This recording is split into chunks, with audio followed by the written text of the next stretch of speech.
Welcome everyone to the City Council meeting of Thursday, February 4th, 2021. The Open Meeting Act is posted on the east wall of the council chambers. And if you would, please stand and join me for the pledge of allegiance. I Pledge allegiance to the flag of the United States of America and to the republic for which it stands, one nation, under God, indivisible, with liberty and justice for all. Jean, when you're ready, the roll call. Hoffman. Wagner. Here. North. Here. Wilkinson. Here. Edward. Here. Ryder. Lonis. Here. Banish. Here. Go back to Hoffman.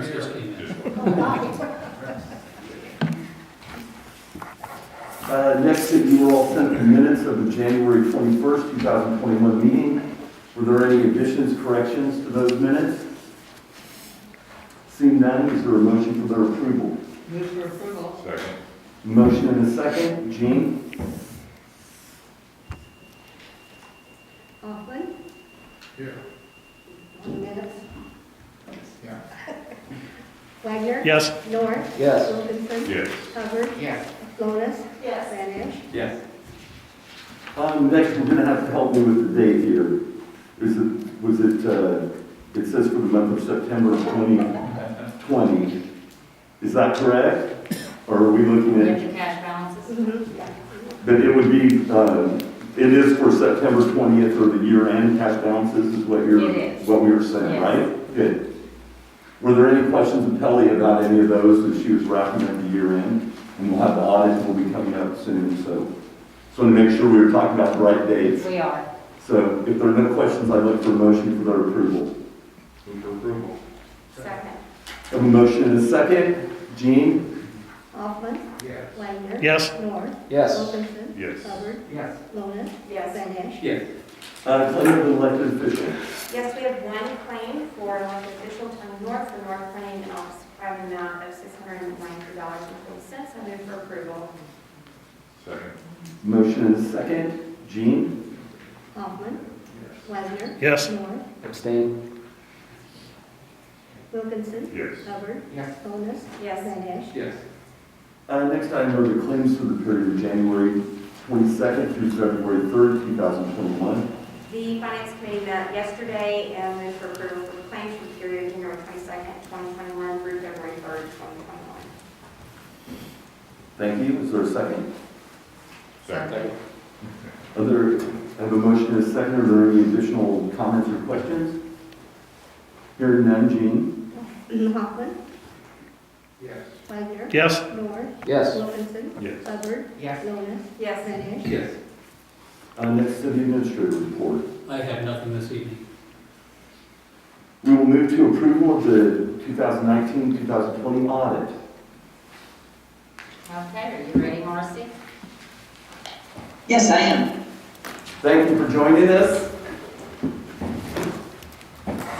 Yes, thank you. I'm glad to join you tonight via Zoom. And I just want to do what our firm has done the last several years, in that we want to run through briefly the audit report, but the key thing that we want to focus on is the benchmarking spreadsheet. It's a 2-page spreadsheet that you have. On that spreadsheet, we have captured some of the key ratios and comparisons of the city of York for the last 5 years, so you can see some trends, as well as compared to your peer groups. And so they're made up of 10 other cities of your relative size, just so you can see how you measure up compared to some other cities. And I always want to preface the presentation on benchmarking by saying there are reasons why communities differ from their peers. You know, there are certain just priorities and just certain valuation and things that cause differences. So you always want to take it with a grain of salt. You never want to get too carried away when you're comparing to some of the peer group averages, but it does provide a nice measuring point as well.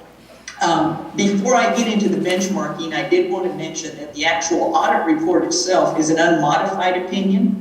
That's always what you want when you go through an audit. And so that's the best opinion that you can receive on an audit. It says the financial statements present fairly, without exception. the financial results and results of operations for the year. So I'm just going to run through this benchmarking spreadsheet to start with. And on that, we can see that, you guys' population is listed there from the last census that was available.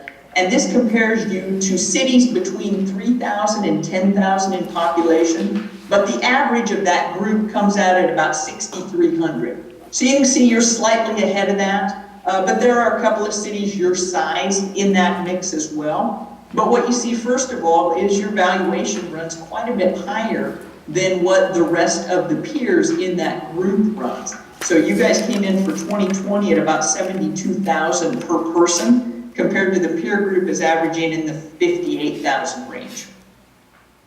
Item number 1 there, the unrestricted net position compared to total net position. And here I think it's always important to remember when we talk net position, we're talking about the overall equity. Now that's going to be all assets minus liabilities. So it's not just cash balances when we talk net position. But here, we would recommend that a city runs between 25 to 35% of unrestricted, meaning that equity is available and it's not tied up in restrictions or commitments for some other project. Basically, what you see here, if you look over the 5-year trend, you guys have increased in that unrestricted net position in all 3 categories compared to last year. And you're also right there in the range of what we would recommend. So doing pretty well in that category.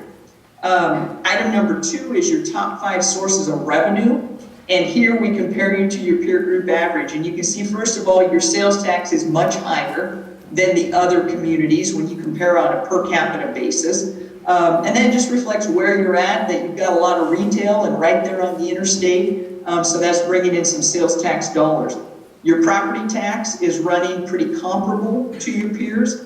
Your franchise and occupation tax runs quite a bit ahead of your peer group average. And then the state allocation and charges for services are fairly comparable. Your charges for services are actually running ahead. But you can see a little bit less than last year. And that's what we saw in a lot of communities just due to COVID. There were a lot less charges for services in some of those departments. Item number 3, your state allocation. You can see your highway allocation runs right in comparison to the peers. Your municipal equalization is virtually non-existent because your property tax levy is not high enough to get that municipal equalization. So you can see compared to your peers where it runs an average of $45 per person, you guys had $1 of municipal equalization per person. Item number 4 is your governmental expenses per person or per capita for each of the departments. And here you can see your administrative costs running a little bit ahead of the peer group, but you're down compared to where those costs per person were running the last couple of years. Auditorium and convention center, I'd probably look at those 2 combined. A lot of communities are not going to have the convention center, so if you look at those 2 line items combined, you're pretty comparable with your peers.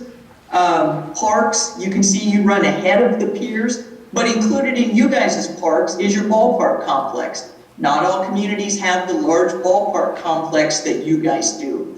You can also see historically that cost in the parks per person has been going down the last couple of years. So I think it's good to look not only at the 5-year trend, but also where the peers are running. Police, you guys of course have your full force. You can see that was running a little bit ahead of the peer group average. Community center, aquatics, very comparable. You don't have much in expenditures for the senior center. Some communities have a large senior program, you can see. So you run consistently at about $2 per person, less than the peers. Your fire and EMS, you can see, is running ahead of the peer group. A lot of those communities are smaller and they just don't have the fire squad that you guys do. And so the communities that we're comparing to just don't have as much in the way of fire protection services. And then library, you can see very comparable. So again, this is the area that I really say you need to take this information a little bit with a grain of salt. There's some nice historical information that's presented there, but differences are just going to be differences in the community and differences in priority in what you guys choose to spend your money on versus maybe what other communities choose. But it does provide some nice comparison information. Item number 5, we're looking at GO debt, outstanding GO debt compared to valuation. Anything less than 3% we say is excellent, and you can see you guys are at about 2.2%. So you're in that excellent stage, down a bit from last year's 2.4. We've got unassigned fund balance under number 6 compared to your general fund expenditures. So this year you guys are coming in at about 50-some%, which you can see has improved from last year's 40%. Anything over 40% we say is in good shape. And so you can see if you look back over the 5-year trend, you've really improved that category, which is good. We needed to build back up that unassigned fund balance that was available there in the general fund. On page 7, your street fund cash, you've got about 8 months of street operating expenses in cash. You can see that's built up the last couple of years. You have a major project that's going to wipe that back down like it was 4 years ago. But for right now, you're building that back up. We always say you want to keep that below 12 months just so you're not accumulating too much money in the street fund. You want to put that back into projects. Item number 8 is your levy rate. For your general fund this last year, you were at a 33% rate compared to your peers running about 38 cents. So you can see you've got a much lower levy in that category. Item number 9 is your net depreciable capital assets compared to the original cost. And what we're trying to measure here is how old are your capital assets? You know, any assets get depreciated to where they're about less than 30% of original cost. We say, hey, there's going to need to be a lot of replacements coming soon. You can see that you have had a lot of investment in capital recently, and you are a very high percentage of net depreciable assets compared to cost. And so this is reflecting, hey, you put a lot of investment into capital. We're probably not in a state where we're going to have just a ton of capital replacement coming up. And so that's a good, strong position to be in there. Always something we want to watch as those numbers start to trend down. Number 10 is your operating income. This is for your utility funds, and so we always try to target operating income 15%. Reason being, we eventually have to replace those very costly capital assets in the utility system. You can see you're in very good shape in your utilities at 37%, 17%, and 19%. There's very few communities that hit that 15% mark, so you guys should be congratulated for that, you know, because it is important to continue getting that cash, building those reserves, because you guys are full aware of how expensive those utility capital projects are. Item number 11 is your debt coverage ratio. Here we're looking for about 1.5 times for the debt coverage. You can see in water and landfill we've got good coverage. In sewer, we're a little bit light, but you've got a lot of debt that you are servicing in the sewer department. So it takes a huge chunk to service that debt, and that's why that one runs lighter than the 1.5 that would be the ideal. And then finally, number 12, we're looking at what you have for cash reserves. And here again, if you look back historically, you've built that up the last couple of years, which was needed. We recommend that you have at least 3.6 million in cash reserves. You had 4.5 at the end of the year, and so that's good. And what that's looking at is what your general fund operating expenses are. We want to make sure we've got a significant chunk of that available for operations in the near future, so you don't want to run that too short. On the utility side, you've got some strong cash reserves, but again, that's important because you've got some major debt service, and you've also got continued capital replacement that rolls on and on. So before I get into the audit report, are there any questions on the benchmarking while we've got that fresh in front of us?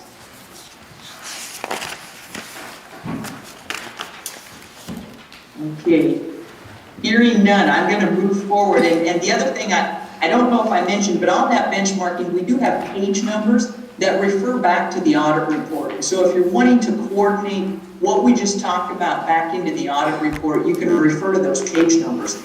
But starting out in the big bound audit report, page 4 is that opinion that I talked about, the unmodified opinion, and that's always what you want when you go through an audit. The management discussion and analysis, which follows that, is really just some narrative that talks about your city's financial results. And I like to look at page 9.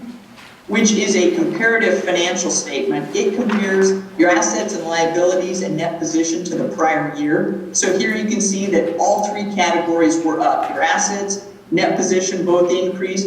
Your liabilities were also up, but overall, the net position increased $2.9 million. Page 10 gives you a comparison of revenues and expenses for your governmental funds compared to the prior year. And this is really the only place where you can see those revenues and expenses laid out compared to the prior year results. And it's always good just to see, it was pretty consistent as far as revenues and expenses in each one of those categories. You were up a bit on the revenue side, and there was a bit more in the way of operating grants, and much of that was some COVID relief, that police presumptive payroll, and some of the CARES Act grant funding came through as a result of COVID. So that was really the difference that we saw on the revenue side. Page 11 shows the revenue and expense comparison for the utility funds. So again, here you can compare and see how those measured up compared to the prior year. On page 13, page 12, it starts at, and continuing on to page 13, we show the major capital assets that were purchased during this last year. And so you can see there was still a significant amount that was put back in and invested back into the city for your capital. But on page 13, where we show the table of depreciable assets, we can see compared to last year that the net book value on the capital assets decreased on both the governmental as well as the utility. So depreciation did outpace the reinvestment into that capital. And so that's always over time, that should be about a 1-to-1. There's going to be years where depreciation outpaces investment. That will even out. The bottom of page 13 shows your debt. Here you can see a total debt including the business type of $41.7 million. That was down about $578,000 from last year. You guys did have some new advances on your water DEQ note, $2 million, and then you paid the skip, all the debt it was that. Okay, over on page 15, we get into the main body of the financial statements. Are we okay, Kelly, on volume? Are you okay there? We are, we're cutting out on this for a moment, but we'll see how it goes. Okay, all right. So the Kilgore Library Foundation is shown on page 15 in the component unit column. And so we've got your main body of the financials, and then that column out to the right is where the Library Foundation is reported. And you can see there $1.2 million of equity for the Kilgore Library Foundation. And then continuing on, I want to jump us over to page 17. Page 17, we've got your governmental funds. You can see the general fund is the first column there. And we can see that we've got total cash up at the top, $1.2 million, and CDs of $2.9 million. So combined, we're at about 4.1 across all of the accounts in the general fund. But then down at the bottom, we see fund balance was $4.6 million, because there are things like county treasurer cash. There are receivables for sales tax. There are other assets that figure into the bottom line fund balance that we talked about for the general fund. The other thing I always think it's important that we look at on page 17 is the breakdown of the fund balance. Because just because we have cash, it's important to always look down there to see what can that cash be spent on in each one of these funds. What do we have for unrestricted fund balance or unassigned fund balance? Here we can see the general fund, there was about $4.5 million. Really, all the other funds are committed or assigned for some other purpose.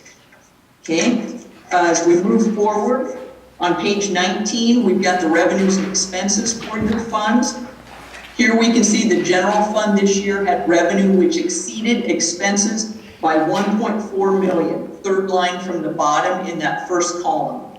So that was good to help build back up the general fund cash reserves and fund balance. Your utilities start on page 21. You can see the three utility funds that are shown there. And over on page 22, we've got the revenues and expenses for those.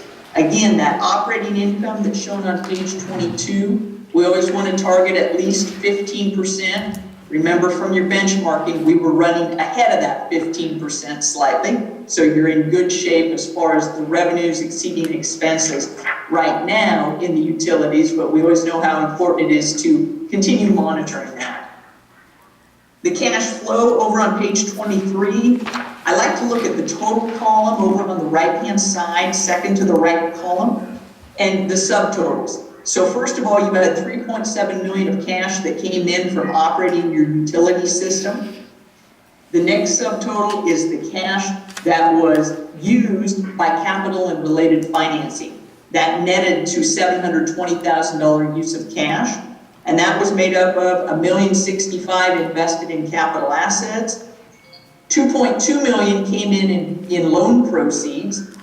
You paid down $1.6 million of debt, and you also paid $600,000 of interest. So that all netted to a use of cash.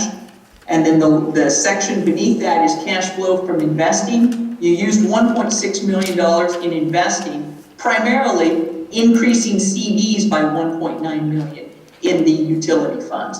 So all of that boiled down to a positive cash flow of $1.3 million after putting some money away into CDs and the capital replacement and debt service. So that's all looking good. Jumping ahead, I want to move over to page 33. And a lot of the footnotes, the stuff I'm skipping over are a lot of accounting policies. They haven't changed from year to year. But on page 33, we point out what makes up the due from other governments number that's in your financial statements. There's $1.5 million in your governmental columns, and it's made up of sales tax receivable as well as a couple of federal grants receivable. The biggest chunk of that federal grant receivable is going to be the police presumptive payroll. There was also a drawdown that was due from CDBG at year end as well. Moving ahead to page 41, we have the breakdown of your cash across all of the funds, including the Kilgore Library, $27.4 million of cash. And that's broken down various ways. Some of that cash is restricted, as we see over on page 42. Page 42 shows that we have a total of $8.2 million that's restricted for some purpose, which is described in the two paragraphs beneath that table on page 42 under note C2. Continuing on to 43, we've detailed out the loans, the notes receivable for both CDBG as well as your economic development loans that are due to the city. You can see those total up $157,000, $127,000, and then on the next page we've got your TIF receivables. There's a couple of TIF projects totaling about $107,000 of receivable. Page 45 shows your governmental capital assets, and if you look at the addition column, we see that the dollars that you invested this year came out to about $1.7 million, but your depreciation was $2.4 million. So you decreased in that addition column a net of $662,000. Depreciation outpaced our investment. And over on page 47, we can see the same is true for your utilities. Depreciation outpaced the investment by about $792,000 this year. So that's why both of those decreased. The long-term debt over on page 48, we can see the governmental funds just paid principal down, they paid debt down, while the business type, your utilities, had that $2.2 million water DEQ advance, as well as continuing to pay down principal of about $1.6 million. The various debt issues are detailed out over the next couple of pages, and over on page 52, the principal and interest requirements over the next 5 years and then in 5-year increments thereafter are summarized. This is just a nice place to be able to see what kind of cash is going to be required to service the debt on these various issues. Governmentals up at the top, your business type are down at the bottom of that table. Okay, from here we're going to jump back a ways through the footnotes and move you back to page 59. And on page 59, we've got some contractual commitments that were in place at year end. These were contracts that you were in the middle of, and we show there in the remaining commitment column the 4.8 million across those various contracts that the city was obligated for, and then the expected completion date on those various projects as well. Did we have a question there, Pelly? No, so didn't we? No. Okay, very good. Tax abatement over on page 61 shows the TIF proceeds that were received. 257,000 total TIF proceeds came in. Also shows the number of years remaining on those various TIF projects and the valuation on each of those projects. And then the very bottom of page 61, there were a couple of things that happened after your fiscal year that are noteworthy. One was the issuance of the $5 million, or the approval of the issuance of the $5 million limited sales tax financing for the Auditorium Community Center, and then also approval of the solar lease facilities agreement. So budget versus actual pages follow. We're going to jump through those.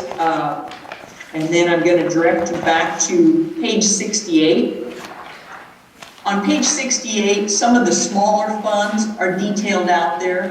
When we were back in the main body of the financial, there was a column under governmental that was just other funds, and we consider those non-major. Their detail is shown back here. So there's about 6 additional funds where you can see some detail on them, and then revenue and expenses for those same funds on page 69. And then we show your general fund, kind of broken down by department on page 70. So you can see across the about 15 different departments where the revenues and expenses flow. A lot of this information is used in that per capita expense report that we gave.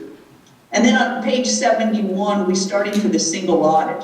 You guys spend more than $750,000 of federal awards each year.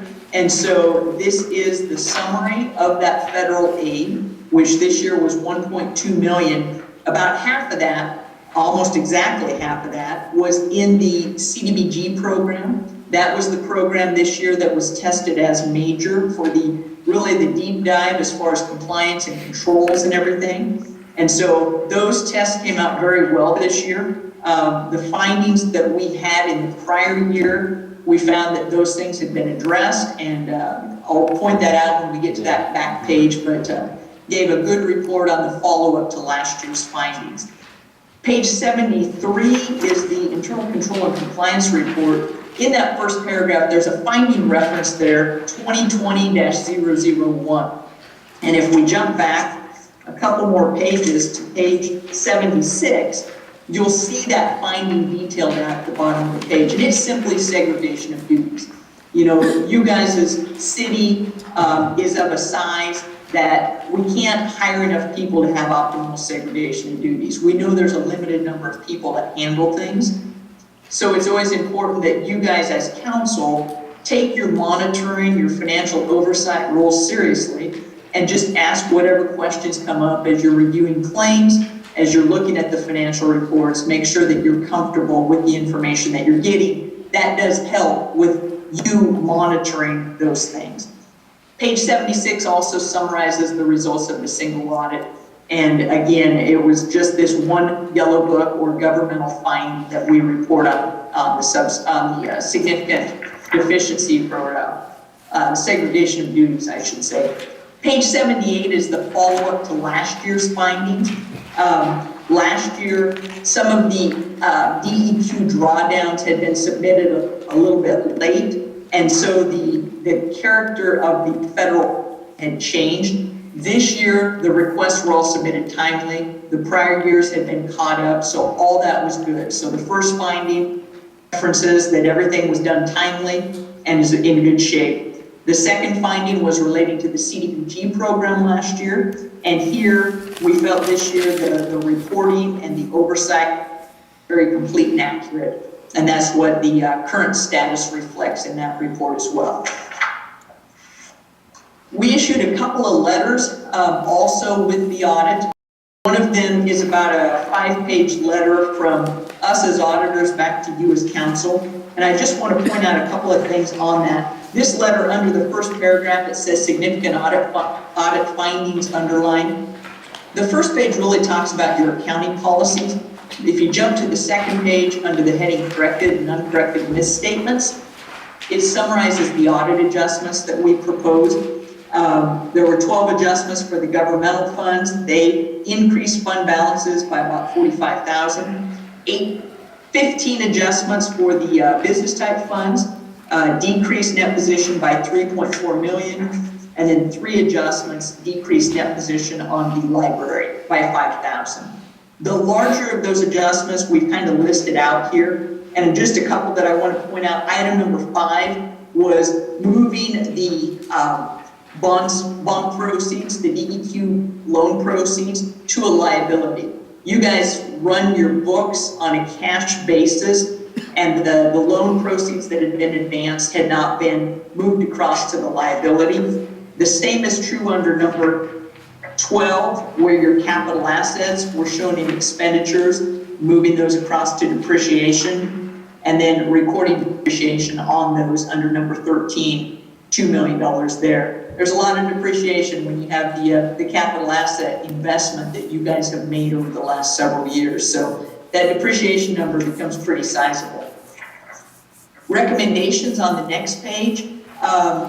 There was a small agency fund that was opened at the York Community Foundation. It's for the benefit of the city parks. As an agency fund, this should be reported on the city's books. It was very small this year, about $1,000, but it's just something that we talked about going forward, just making sure you get the report from the Community Foundation so you can do your accounting for those donation dollars as they come in.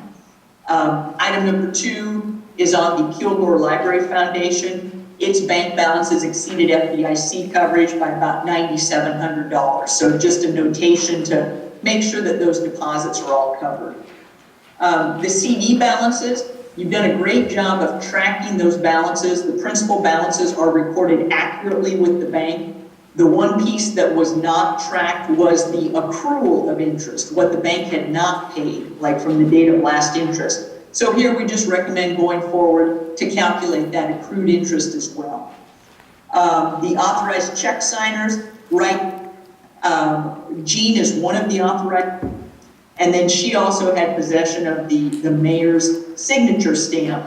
Here we would just recommend from a control standpoint, it would be good if the mayor kept his own stamp, just so one person isn't providing both signatures for those checks. Just from the segregation of duties issue, anytime we can bring another person into the mix, it's always good to have that segregation.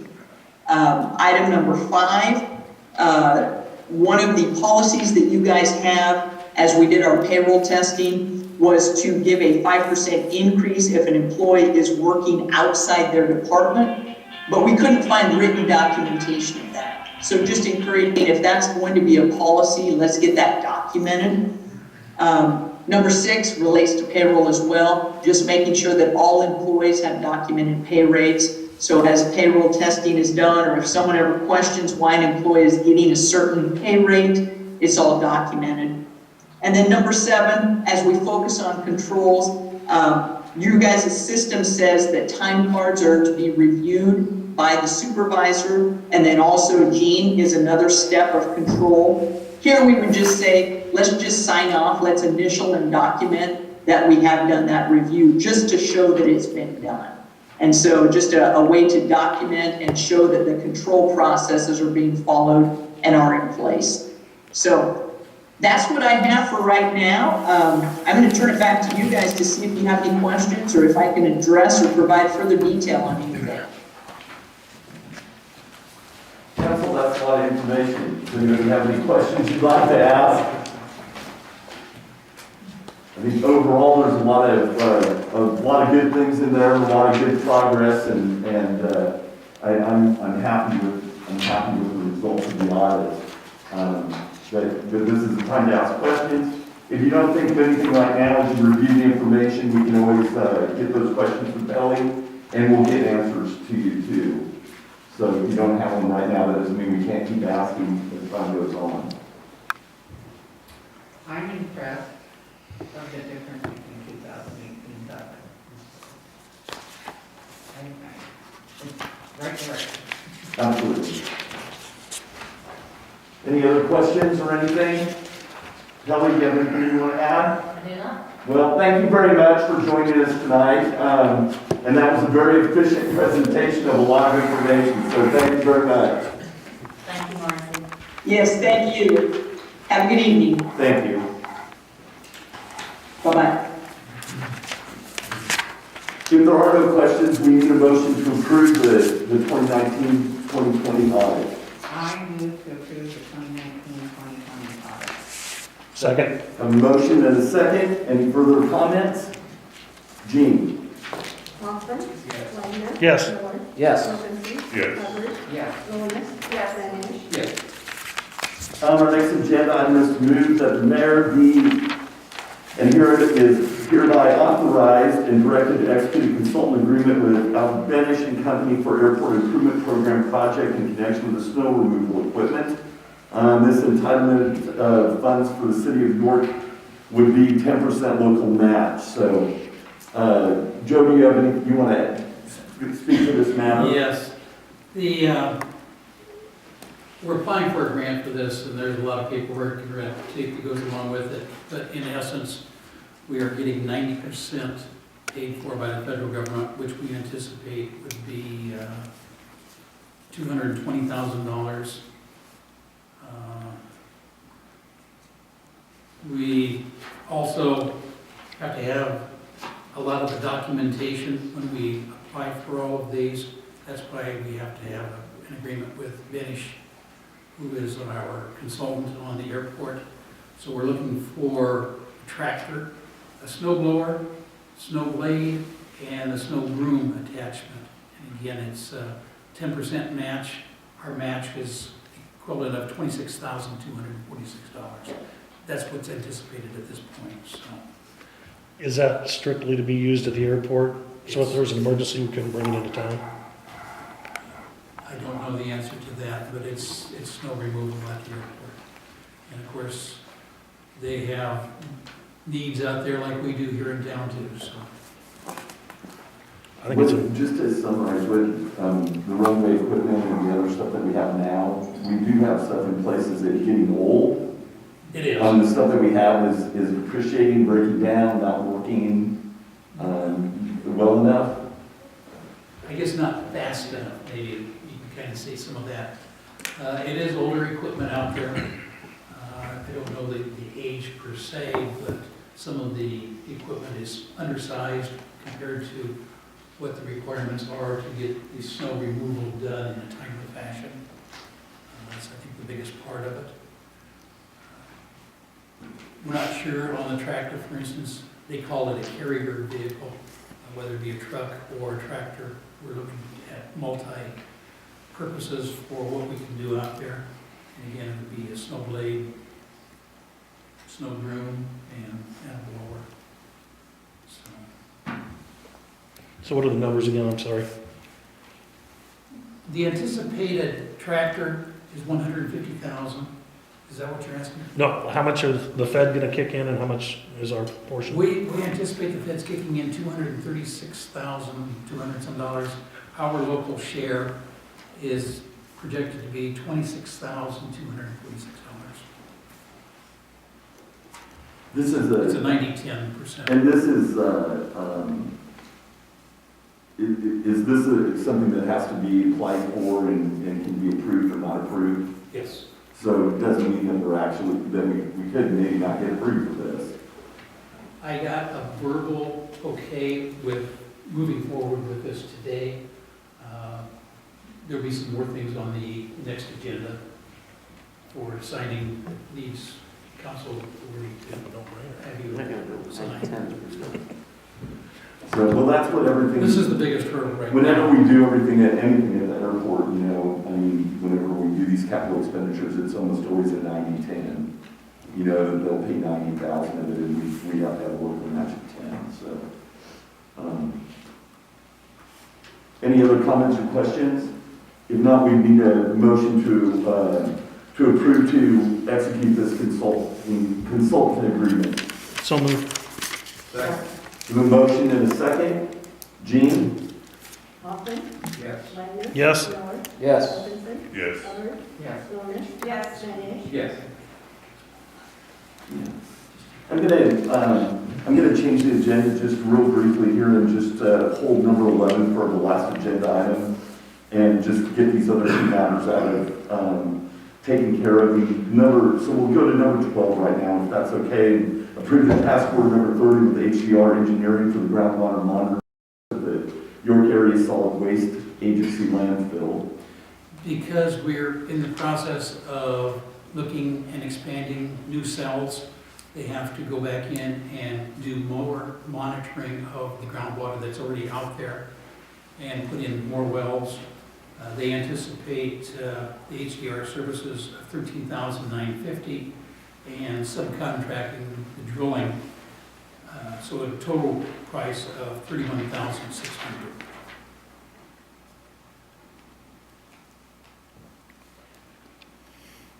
Was this in the? This is a, yes, I thought it was. The new cell. yeah, these are the new cells that we're doing. In addition to the new cells, is various other wells that they're testing water within that area. Any further questions? Then we would need a motion to approve that task order. Second. We have a motion and a second. Gene?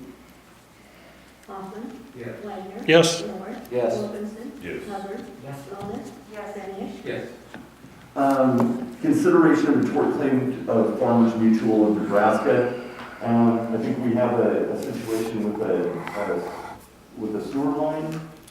What this is a claim by Farmers Mutual to get reimbursement for monies they paid out for property damage to a residence from a sewer backup.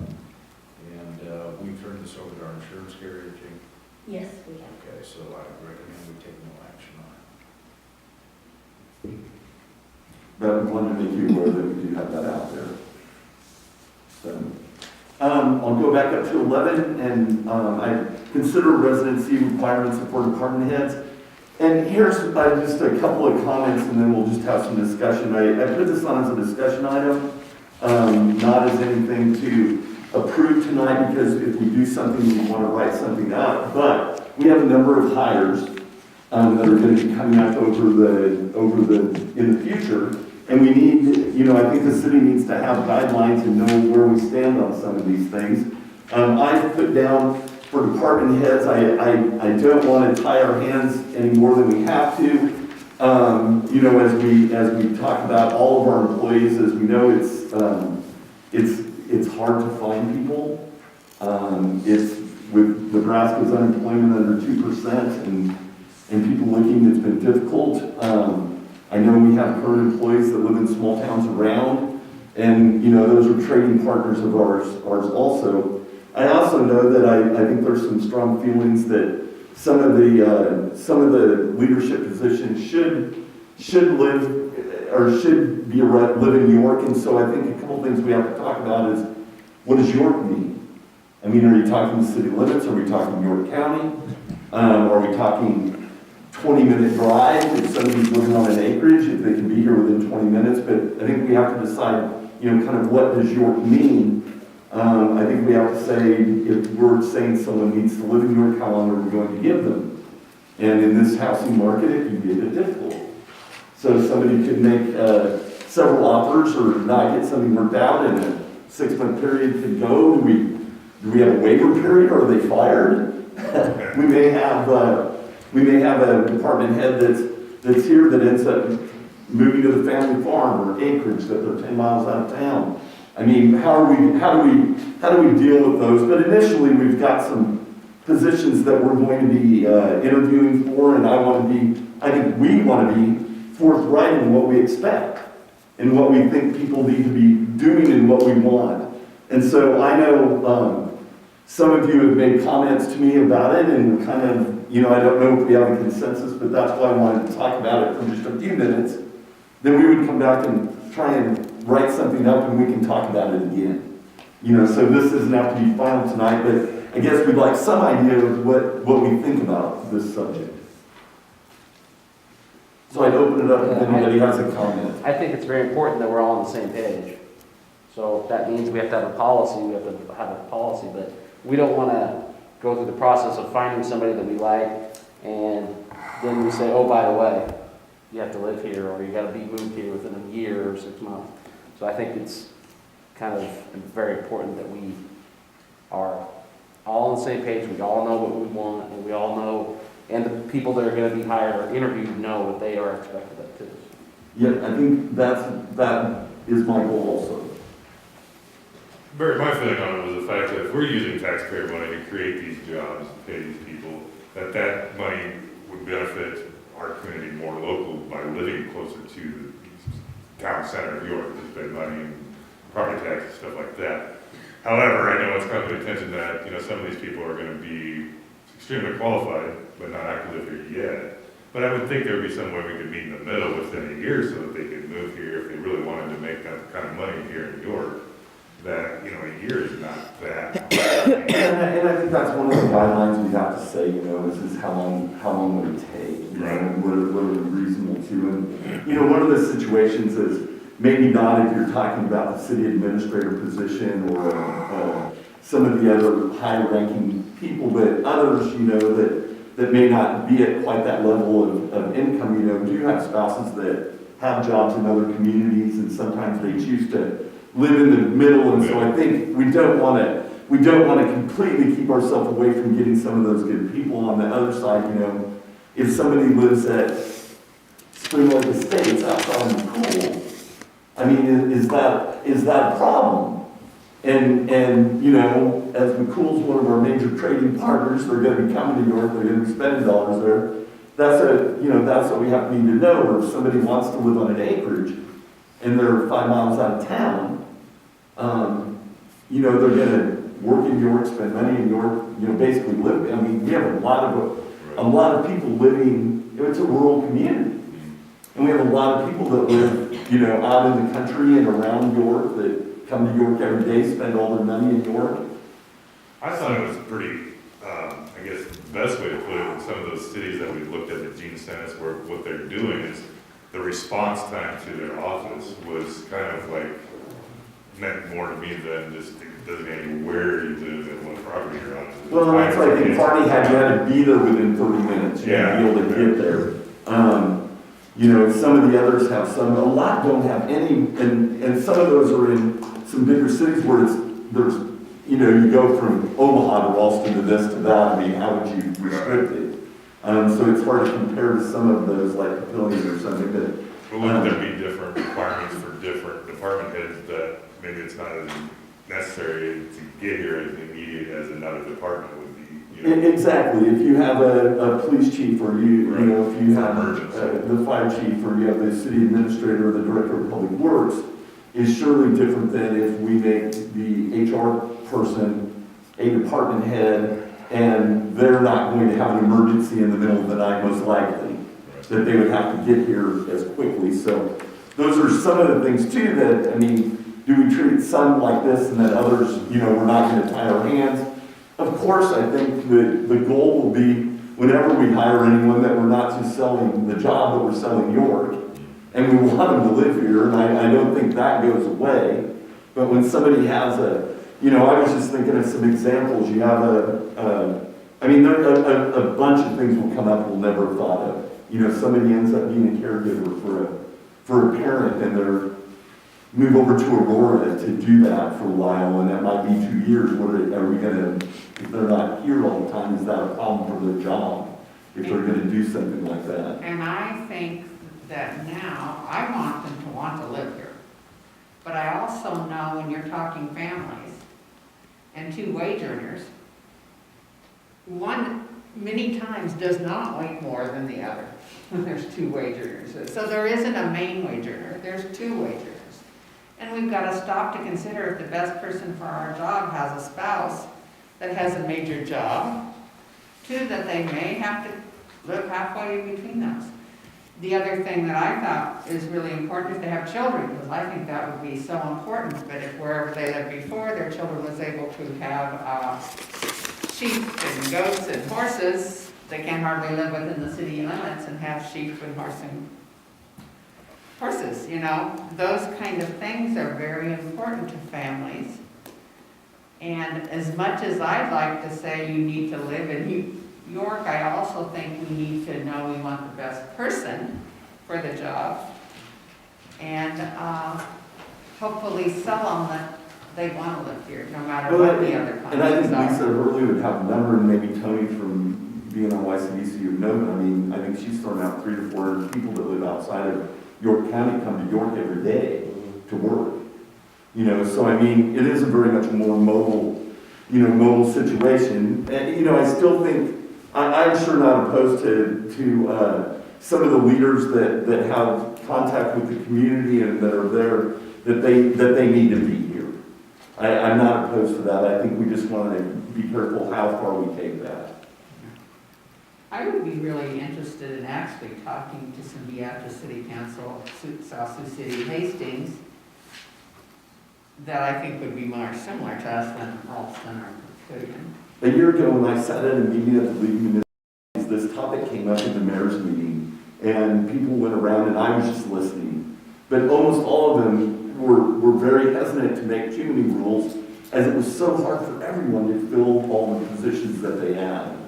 And so, you know, I think there was a consensus that, yeah, we want them to be here, and maybe on some people, even with the administrator, they might make that a condition or part of the deal. They just didn't do a policy over it. But it was of concern to all of these communities, how, you know, how hard it was to find good employees.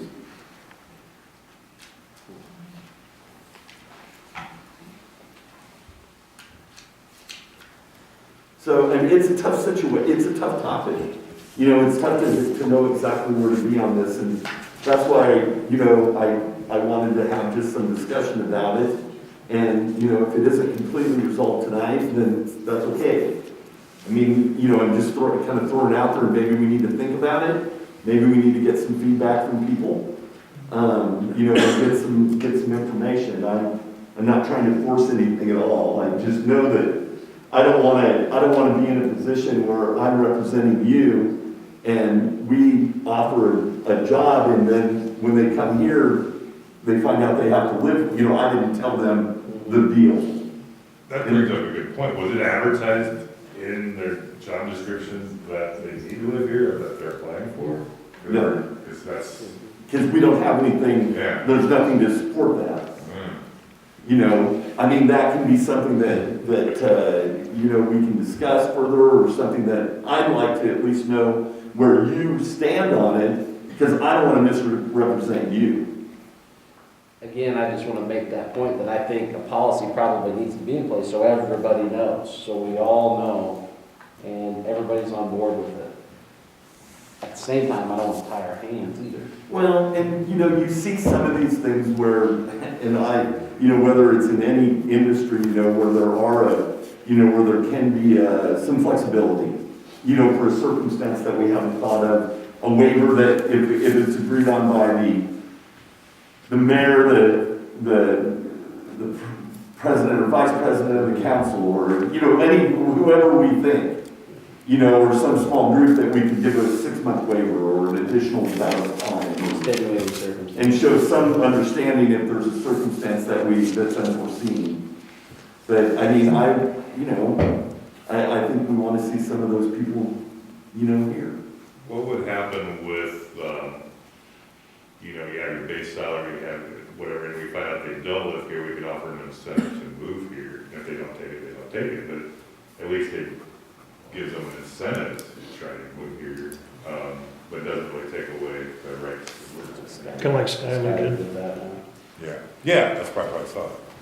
I kind of like that idea. Yeah, and I mean, I think some flexibility in the time frame, you know, because if you just came in here, it's, you know, it's a little tough to find something maybe right away, and it might take a little while, or somebody might, you know, go out in a different way, but, yeah, I think there's a lot of things. I don't want to make it too complicated and get too many things, but I do think that we do have to address, you know, how you feel about this, and so that we're able to talk about When it. they hire, is there a trial period or anything they go through? I mean, is there any kind of a contract I wouldn't want to. Well, I mean, I would Try to think make most of our, do we do 90-day, you know, or like, 6 months. or 6 months, you know, probationary type period? So we wouldn't want to require them to live during that. I mean, Well, we wouldn't have to, yeah. I Because mean, that would be pointless. until you know that you're You getting, know, you what's wrong know, with the claim? you don't want to move here in 5.5 months and find out the 6 months didn't go so good. Yeah. Right. I feel hesitant to have distinct requirements. I could see incentive. Because I really want to try to sell them, they want to live here. But I just know that family makeups are so different now that I don't want to cut ourselves having the best person for the job because they have a situation they wouldn't live here, you know? But again, I think there are, That could change and they might eventually say, hey, it's so great, I'm gonna work it out. and there are they're all different jobs, you know, that do different things, and some have different responsibilities and have direct contact with the public and with what's going on here and understanding, you know, what's happening in the community. It's important. And there's some others that come in and are gonna work here and you know, if they go home after they're off work, they're probably not coming back till the next time. Do we have, I want to make sure I have the correct sort of list of upper jobs we're looking for. Of course, Joe, city administrator, a fire chief, correct? I don't think so. Public works director, human resources, Yes. assets director? No, that one we're taking out. I mean, I think that's, you know, we can debate a little bit, but yeah, I think we're starting at the top and then, you know, then we're Well, I trying to just wanted decide to make sure I. how far we go, you know, all the way through. Police, fire, obviously clerk, treasurer, public works, administrator, parking. Hold this center. Oh, yes. I mean, I know Those we're are all- talking, I was just thinking, what are we replacing right now? Granted, we're gonna make a policy that works for. But even with that, even if those are who we are identifying, and that's fine, I still don't know what York means. Yeah, And that's what we have to all think about. You know, what York, if we want to live in York, what is that? Because if I came here from wherever, and I'm living 4 miles south of the interstate, I pretty much think I'm living in York, you know, if I'm right there. And if I buy an acreage that's 2 miles outside of our 2-mile jurisdiction, it's like, well, geez, what do you want me to live at here, in this room? I mean, you know, I think we have to define that a little bit. And is it, am I within 20 minutes of drive time or 30 minutes of drive time? Is that York? And those are, and I'd give that to you guys to think about a little bit. I'm not trying to pin you down on that, but even if we want those people to do stuff, I think we have to be reasonable with it. You know, we have to think, what does that mean? I think it's reasonable to say, you know, one city's doing it by miles, one's doing it by minutes, but I mean, you can move anywhere in York County pretty much and get there in 30 minutes. So, Right. Well, that's parts of York County, you could, you know, are farther than the others too. I think that's why they do minutes, you know, sometimes, or some maybe did, but yeah. Anywhere within the general radius, you can be there pretty quick. Obviously, some of those important positions we're gonna make, you know, they're gonna need to be here, you know, within 30 minutes, let's say, if we have a police issue or have a public works issue or sewer plants first. But if you do 30 minutes, it opens up the thing if we hire somebody and the spouse works in Lincoln and they choose to live in Seward, so they both have to drive, you know, half an hour twice a day instead of one of them drive an hour. We good with that? Yeah, you're gonna get right, yeah, you can see both sides of it. I mean, you know, we're not that far from, Yeah, and so, and it has to be what position we're talking about. Right. In here, or Aurora's in the middle. yeah, it's same, Yeah, right, same there's- difference. we can live in Seward, so we work State City, you know, goes to Columbus, and somebody's going this way. So, just be thinking about that a little bit. This was discussion, I'd like, you know, love to hear your thoughts on it. Don't know if we'll have something for the next meeting, because I don't know, I think we're all trying to absorb it a little bit. So let's do that, and we'll talk about it again, okay? Anybody have anything they want to end with on that? If not, we are adjourned. Thank you all. Thank you all for coming tonight.